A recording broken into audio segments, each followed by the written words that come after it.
þoli ekki þessa Kínverja sem hrækjast hrottalega á göturnar í Shanghai. Þetta svoleiðis býður manni ekki,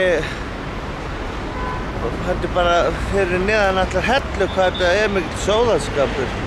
Það rosalega hreint engir stubbar eða ekki neitt svona drast á götum, alltaf skúrað, sópað göturnar og svona.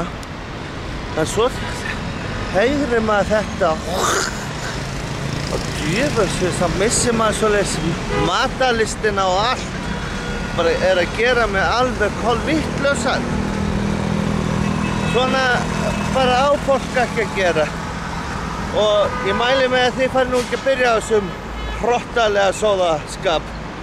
Þetta verri en hryllingsmynd.